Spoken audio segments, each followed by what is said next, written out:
8 அப்படின்னா எல்லாமே இது வரைக்கும் பயப்படுவாங்க சொல்றீங்க இல்லையா? 8 அப்படின்றது சனி அப்படின்றத குறிக்குது. வண்டி நம்பர் வச்சுக்கிட்டு அவர் என்ன லைஃப்ல இருக்காருன்னு சொல்லிடலாம். ஒரு ஃபோன் நம்பர் வச்சுக்கிட்டும் அவர் என்ன லைஃப்ல இருக்காருன்னு நம்ம சொல்லிட முடியும்.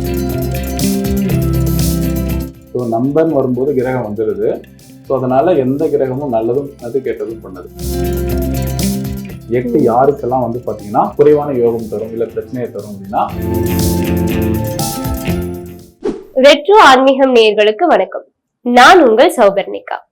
இன்னைக்கு நம்ம கூட எம்எஸ்டி நியூமராலஜிஸ்ட் தமிழ் பாலன் ஐயா அவர்கள் நம்மோட இணைஞ்சிருக்காரு. நியூமராலஜி சம்பந்தமா நிறைய சிந்தனைகளை நம்ம கேட்டு தெரிஞ்சுக்க போறோம். வாங்க நிகழ்ச்சிக்குள்ள போகலாம். வணக்கம் ஐயா. வணக்கம். இந்த எம்எஸ்டி நியூமராலஜிக்கும் சாதாரண மற்ற நியூமராலஜிக்கும் என்னென்ன வித்தியாசம் இருக்கு, அதை பத்தி கொஞ்சம் சொல்லுங்க. நியூமராலஜிஸ்ட் அப்படின்னா அதான் எண்ணியல் ஜோதிடம் நம்ம சொல்றோம் இல்லையா? அப்போ எம்எஸ்டி எண்ணியல் வாழ்வியல் ஜோதிடம்னு சொல்றேன். என்னுடைய என்னன்னா எம்எஸ்டி அப்படின்றது என்னுடைய பெயர். முதல் விஷயம் எம்எஸ் தமிழ் பாலன் அப்படின்றது. ஒரு விஷயத்த வந்து ஒருத்தவங்க கண்டுபிடிக்கிறாங்க இல்ல சொல்றாங்க அப்படின்னா அவங்க பேரால சொல்லுவாங்க. அதுதான். ஆனா இது மற்ற எண்ணியல் ஜோதிடத்துக்கும் இதுக்குமான வித்தியாசம்னு சொல்றதை விட எளிமை நான் சொல்றேன். ஏன்னா நான் வந்து பாத்தீங்கன்னா பொதுவா எளிமைப்படுத்தினா எல்லாருக்கும் புரியும் அப்படின்றதுதான். இந்த எம்எஸ்டி எண்ணியல் வாழ்வியல் ஜோதிட முறை வந்தது அப்படின்னா எண்ணியலோட சம்மந்தப்படுத்தி ஒரு ஆய்வை வந்து மேற்கொண்டேன். அது மிக சரியா இருந்துச்சு. அது என்ன சொல்லுதுன்னா, ஒரு எண்ணை வச்சுக்கிட்டு ஒரு தனி மனிதனுடைய நோய்களை நம்ம தெரிஞ்சுக்க முடியும். அதான் என்னுடைய ஆய்வு. என்னன்னா உங்க டேட் ஆஃப் பர்த் இருந்தா போதும், உங்களுக்கு என்னென்ன டிசீஸ் வரும் இல்ல வந்திருக்கு வரப்போகுது அப்படின்னு சொல்ல முடியும். இதான் முதல் ஆய்வு. அதுக்கப்புறம் என்னன்னா வாழ்வியல் சம்பந்தப்பட்டது. உங்களுடைய தொழில் எப்படி இருக்கும், வேலை எப்படி இருக்கும், திருமணம், குழந்தைகள் எல்லாத்தையுமே அதுல சொல்லிட முடியும். ஏன்னா இப்ப ஜோதிடம்னா என்ன, ராசி நட்சத்திரம் கட்டம் இதெல்லாம் இருக்கும். இது பாரம்பரிய ஜோதிடம். எண்ணியல்ல இதுக்கு முன்னாடி என்ன சொல்லிட்டு இருந்தாங்க, இந்த நம்பரை வச்சுக்கிட்டு நீங்க எப்படி இருப்பீங்க, வீடு வாங்குவீங்களா, இந்த வண்டி நம்பர் இதுதான் சொல்லியிருப்பாங்க. ஆனா எம்எஸ்டி எண்ணியல் வாழ்வியல் ஜோதிடத்துல உங்க நம்பர் மட்டும் வச்சுக்கிட்டு உங்களுக்கு என்ன மாதிரி நோய்கள் வரும்னு சொல்லிடுவோம். ஏன்னா நோயற்ற வாழ்வே குறைவற்ற செல்வம். அப்போ அதுதான் அடிப்படை. ஸோ உடல் வளர்த்தேன் உயிர் வளர்த்தேன்.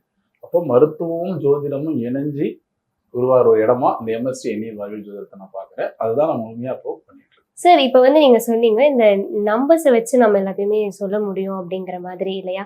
இப்போ இந்த நம்பர்ஸ் வச்சு இப்ப டேட் ஆஃப் பர்த்தை வச்சு கெஸ் பண்ணிடும் இதுதான் அப்படின்னு நம்மளால சொல்ல முடியும். ஆனா வந்து இந்த டேட் ஆஃப் பர்த்தே எடுத்துக்கிட்டீங்கன்னா சில பேருக்கு வந்து இதுதான் வந்து நம்மளோட பிறந்த தேதியோ மாதமோ இல்ல வருஷமோ சரியா தெரியறது இல்லை.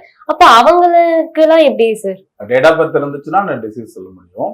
டேட் ஆஃப் பர்த் தெரியல அப்படின்றவங்களுக்கும் நிச்சயமா நம்ம சொல்லலாம். ஏன்னா டேட் ஆஃப் பர்த் தெரியலன்னா பரவாயில்ல, ஆனா அவங்களுக்கு நம்பர் தெரியல. 1ல இருந்து 9க்குள்ள சில நம்பர் தெரியும். இன்னொன்னு எண்கள் இல்லாம எதுவுமே இல்லை. எண்களும் வண்ணமும் தான் இந்த பிரபஞ்சமே, இந்த வாழ்க்கையே. நீங்க வந்து இப்போ என்ன பார்க்க வரீங்கன்னா ஒரு டைம்ல தான் வருவீங்க. நீங்க இப்போ வந்திருப்பீங்க, ஏதாவது ஒரு பஸ்ல வந்திருக்கலாம் இல்ல கார்ல வந்திருக்கலாம். எல்லாத்துக்கும் நம்பர் இருக்கு. நீங்க உங்க பேரு அதுக்கு ஒரு நம்பர் இருக்கு. நீங்க சந்திக்கிற நேரம் அதுக்கு நம்பர் இருக்கு. ஸோ நம்பர் இல்லாம எதுவுமே கிடையாது. அப்படின்னும் போது நீங்க வந்த நேரத்தை வச்சே சொல்ல முடியும். என்ன பிரச்சனைக்கு வந்திருக்கீங்க இல்லை என்ன நல்லதுக்கு வந்திருக்கீங்கலாம் சொல்லலாம். அப்புறம் அவங்களுக்கு டேட் ஆஃப் பர்த் இல்லை, ஜாதகமும் இல்லை அப்படின்னா சில வழிமுறைகள் வச்சிருக்கோம். சில எண்களை சொல்லிட்டு அதற்கான பலன்களை சொல்லுவோம். அது துல்லியமாகவே இருக்கும். ஏன்னா எண்கள் வந்து வாழ்க்கை இந்த பிரபஞ்சத்தோட சம்பந்தப்பட்ட ஒரு விஷயம், வாழ்வியலோட சம்பந்தப்பட்ட விஷயம். நீங்க வந்து எண்களை தேர்ந்தெடுக்கல, எண்கள் தான் உங்களை தேர்ந்தெடுத்திருக்கு. ஸோ அதனால எண்கள் ஜோதிடமே இல்லை, டேட் ஆஃப் பர்த்தும் இல்லைனாலும் பார்க்க முடியும். ஒருத்தவங்களோட பிறந்த டேட் ஆஃப் பர்த்தை வச்சு வந்து அவங்களோட கேரக்டர் குணாதிசயங்களை சொல்ல முடியுமா? தாராளமா சொல்லலாம். அதாவது முதல்ல டிசீஸ் சொல்றோம், அதுக்கப்புறம் குணாதிசயம், அதுக்கப்புறம் அவங்களோட தனிப்பட்ட வாழ்க்கை, இது எல்லாத்தையுமே நம்ம சொல்லிடலாம். டேட் ஆஃப் பர்த் ஒரிஜினலா இருக்கணும், அவ்வளவுதான். அதுக்கப்புறம் இன்னும் அக்யூரேட்டா சொல்றதுக்கு அவங்களுடைய பிறந்த டைம் தெரிஞ்சுச்சுன்னா இன்னும் வந்து பெட்டர். இன்னும் பெட்டரா போறதுக்கு அவங்களுடைய பெயர், அதுல இருக்கிற எண்கள் போகலாம். ஃபர்ஸ்ட் டேட் ஆஃப் பர்த் மட்டும் சொல்லுங்க. நான் அவங்களுக்கு என்ன மாதிரியான டிசீஸ் இருக்கும் அப்படின்றதையும் அவங்க குணாதிசயம் நான் சொல்றேன். 15/11/1967 இப்போ அவங்களுக்கு என்ன மாதிரி டிசீஸ் இருந்திருக்கும் அப்படின்னு நான் சொல்லிடுறேன். சரிங்களா? வயிறு சம்பந்தப்பட்ட பிரச்சனைகள் சரிங்களா கண்டிப்பா இருக்கும். மூட்டு சம்பந்தப்பட்ட பிரச்சனை, முகத்துல கண்டிப்பா ஏதாவது தழும்பு இருக்கும். தழும்பு, ஆமா சார், தழும்பு இருக்கு. அதாவது லைஃப் லாங் இருக்கிற தழும்பு கண்டிப்பா இருக்கும். சொல்லப்போனா மார்பக பிரச்சனை அப்படின்னு சொன்னா கண்டிப்பா இருக்கும். மார்பகம் சம்பந்தம், அதாவது இடுப்புக்கு மேல அந்த பிரச்சனை கண்டிப்பா இருக்கும். அது வயிறு சம்பந்தப்பட்டது, வயிறு சம்பந்தப்பட்ட பிரச்சனை மேக்ஸிமம் இருக்கும். அக்யூட்டா சொல்ல போனோம்னா கர்ப்பப்பை சம்பந்தப்பட்ட விஷயங்கள் வாய்ப்பு உண்டு. அந்த மாதிரியான விஷயங்கள் கண்டிப்பா இருக்கும். இது உங்களுக்கு ரொம்ப தெரிஞ்சவங்க அப்படின்னா இதெல்லாம் சரியான்னு மட்டும் நீங்க பாத்துக்கோங்க. இதெல்லாம் சரிதான் சார். மூத்தவங்களா இருப்பாங்க, பெண்ணா இருக்க வாய்ப்பு உண்டு. இது வந்து ஆனா அது வந்து அடிப்படையா வச்சு நம்ம சொல்லிடலாம். Okay sir. அது பெண் கிடையாது, ஆனா ஆக்சுவலா ஆணா இருந்தாலும் பெண் தன்மை. நான் சொல்ற 2 விஷயம் இருக்கு. ஆணாக இருந்தாலும் பெண் தன்மை அப்படின்னா அதிகம் கோபப்படுற நபரா இருக்க மாட்டாரு. சரிங்களா? முன்கோபம் அப்படிலாம் இருக்காது. ஏன்னா இப்போ அந்த வருஷத்தை வச்சு சொல்றேன். குணாதிசயம் சரியா இருக்கா இல்லையான்னு மட்டும் எனக்கு சொல்லுங்க. ஆமா இல்ல அந்த மாதிரி தான். கோபம் வரும், கோபம் அதிகமா வரும். ஆனா அது வந்து கண்டிப்பா செல்லாது. அதாவது என்னுடைய அந்த எம்எஸ்டி நியூமராலஜி படி இவருக்கு சூரியன் தலைகீழ் யோகம்னு சொல்லுவாங்க. அதாவது இவருக்கு அரசு சம்பந்தப்பட்ட வேலை கிடைக்குமானா கிடைக்க ரொம்ப லேட் ஆகும். ஆனா எதிர்பாராத விஷயத்துல கிடைக்கும். அரசு சம்பந்தப்பட்டவங்க தான் சுத்தி நிறைய பேர் இருப்பாங்க. நபரா தான் அவர் இருப்பாரு. ஆனா சம்பந்தமே இல்லாத மாதிரி இருப்பாங்க. அம்மாவோட சேர்ந்து இருக்கிற பாக்கியம் ரொம்ப கம்மி. ஓகேவா? அப்படியே சேர்ந்து இருந்தாலும் அவங்களால எந்த விதமான ஒரு தன்மையும் அவங்களுக்கு இருக்காது. அதாவது நன்மை இருக்காது. அந்த மாதிரியான ஆள் தான். இது எத்தனை சதவீதம் சரியா இருக்கு? இது 90% சரியாதான் சார் இருக்கு. சரி, ஓகே. இது வந்து இவருடைய அந்த டேட் ஆஃப் பர்த் வச்சு சொல்ற பலன். இதுதான் எம்எஸ்டி எண்ணியல் வாழ்வியல் ஜோதிடம் வந்து உங்களுக்கு சொல்லுது. இதுல வந்து உங்களுக்கு ராசி நட்சத்திரம் எதுவுமே தெரியாது, ஒரு பேர் கூட தெரியாது. இந்த டேட் ஆஃப் பர்த் வச்சு சொல்லலாம். இது இந்த டேட் ஆஃப் பர்த்ல பிறந்த எல்லாருக்கும் பொருந்தும். ஓ சரிங்க சார். அக்யூரேட்டா டைம் சொல்லி அவங்க பேர் சொன்னாங்கன்னா இன்னும் அக்யூரேட்டா நம்ம வந்து சொல்லிடலாம். Okay okay. இது டேட் ஆஃப் பர்த் மட்டும் இல்லாம நேரமும் சொல்லும்போது சொல்லலாம், இன்னும் அக்யூரேட். அப்புறம் அவங்க பேர். சரிங்களா? இப்ப பொதுவா எப்படி பார்க்கணும் அப்படின்னு நான் சொல்லியிருக்கேன். அதாவது உயிர்மை எண் அப்படின்னு ஒரு கான்செப்ட்ல சொல்றேன். எம்எஸ்டி எண்ணியல் வாழ்வியல் ஜோதிடம் மற்ற எண்ணியலுக்கும் இதுக்கும் என்ன டிஃபரெண்ட் அப்படின்னா, மற்றது எல்லாமே வந்து பாத்தீங்கன்னா விதி எண், பிறவி எண் இப்படிலாம் சொல்லுவாங்க. நாம அது வந்து உயிரெண், மெய்யெண், உயிர்மெய்யெண் அப்படின்னு ஒரு கான்செப்ட்ல எடுத்துட்டு வரோம். இப்போ இந்த டேட் ஆஃப் பர்த்துக்கு நான் அதை சொல்றேன், அதை வந்து தெரிஞ்சுக்கிங்க. ஃபர்ஸ்ட் 15/11/1967 இல்லையா? இதுல 15 அப்படின்ற நம்பர் வந்து பாத்தீங்கன்னா 1+5 6. இந்த 6ஆம் நம்பர் எடுத்துக்கணும். இதை பிறவி எண் அதுல சொல்லுவாங்க. நான் இதுக்கு பேர் என்ன வச்சிருக்கேன்னா மெய்யெண் வச்சிருக்கேன். இதுக்கு பேர் மெய்யெண். இப்போ இந்த டேட்டு, இந்த மாசம், இந்த வருஷம் எல்லாத்தையும் கூட்டினீங்கன்னா ஒரு நம்பர் வரும். அந்த கூட்டி வரக்கூடிய நம்பருக்கு பேர் உயிரெண். எம்எஸ்டி எண்ணியல் வாழ்வியல் ஜோதிடப்படி இதுக்கு பேர் உயிரெண். ஓகே. அப்போ 1 5 6 7 8 9 9 9 18 18 வரும் 24 24 ஒரு 7 31. ஸோ 4 வருது இல்லைங்களா? 4ஆம் நம்பர். இப்போ கூட்டி வரக்கூடிய எண் 4. இந்த தேதியில இருக்கிற நம்பர் அதுக்கு பேர் மெய்யெண். 15. அது 1 5 6. அப்போ இந்த 6ம் இதெல்லாம் கூட்டி ஒரு நம்பர் வந்துச்சு இல்லையா? 4. இது ரெண்டையும் கூட்டினா ஒரு நம்பர் வரும். 6 + 4 10. அப்பனா என்ன நம்பர்? 10னா 1 + 0 1. ஸோ இந்த 1ஆம் நம்பர் தான் உயிர்மெய் எண் இதுக்கு பேர். ஸோ இந்த அடிப்படையில தான் நாம பலன்கள் பார்க்கணும். இது வந்து அக்யூரேட்டா இருக்கும். இந்த நம்பர் தான் இவருக்கான லக்கி நம்பர். இப்ப பாத்தீங்கன்னா இந்த 1ஆம் நம்பர் அப்படின்னு சொல்லிட்டோம்னா இவருக்கு மோஸ்ட்லி வெள்ளை மட்டும்தான் ரொம்ப ரொம்ப ரகசியம். என்னைக்கெல்லாம் வெள்ளை சட்டை போடுறாரோ, வெள்ளை கலர்ல பயன்படுத்துறாரோ அன்னைக்கெல்லாம் அவருக்கு நாள் ரொம்ப நல்லா இருக்கும்.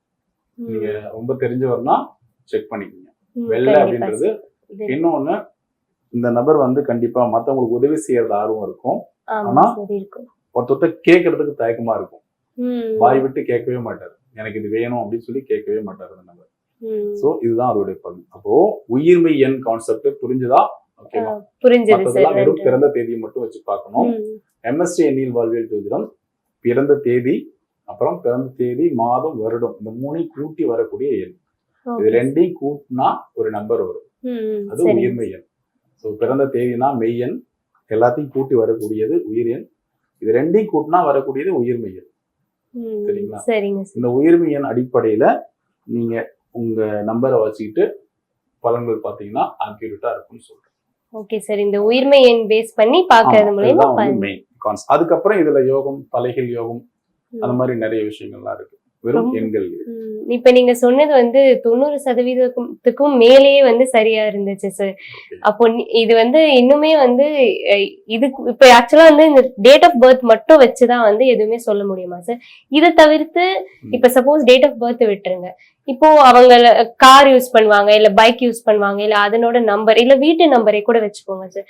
சோ இதை பேஸ் பண்ணி அவங்களுக்கு வந்து டோட்டலா அவங்களோட லைஃப் வந்து சேஞ்ச் ஆக சான்சஸ் இருக்கா டேட் ஆஃப் பர்த் தவிர்த்து? டேட் ஆஃப் பர்த்னா அதுவும் நம் எண்கள் தான். பேர் போனாலும் அதுவும் எண்கள் தான். அப்போ ஒரு வண்டி நம்பர் வச்சுக்கிட்டு அவர் என்ன லைஃப்ல இருக்காருன்னு சொல்லிடலாம். ஒரு ஃபோன் நம்பர் வச்சுக்கிட்டும் அவர் என்ன லைஃப்ல இருக்காருன்னு நம்ம சொல்லிட முடியும். இது எல்லாமே கண்டிப்பா சொல்ல முடியும். சார் இப்ப வந்து இந்த 8 அப்படிங்கிற நம்பர் வந்து நிறைய பேருக்கு வந்து செட் ஆகல, கரெக்டா இல்ல அப்படிங்கிற மாதிரி எல்லாம் சொல்லுவாங்க. அது ஒரு நெகட்டிவ் இம்பாக்ட் கொடுக்கறதா சொல்லுவாங்க. ஆனா இதெல்லாம் வந்து நிஜமா இந்த 8 நம்பர் எல்லாருக்குமே நெகட்டிவ் இம்பாக்ட் கொடுக்குமா, இல்ல பாசிட்டிவ் இருக்கா? இதை பத்தி சொல்லுங்க சார். நீங்க 8ஆம் நம்பர் பத்தி பொதுவா கேட்டீங்க. ஆனா அதுக்கு முன்னாடி பொதுவா ஒரு விஷயம் சொல்றேன். எந்த கிரகமும் கிரகத்தை பேஸ் பண்ணி தான் ஜோதிடம் எல்லாமே. ஸோ நம்பர்னு வரும்போது கிரகம் வந்துருது.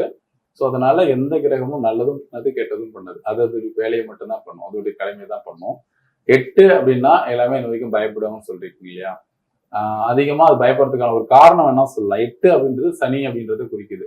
நிறைய கிரகம் இருக்கும். அது பேர் மட்டும் சொல்லும் போதெல்லாம் பிரச்சனை இல்லை. ஆனா சனின்னு சொல்லும் போது மட்டும் சனி பகவான் சொல்லுவாங்க.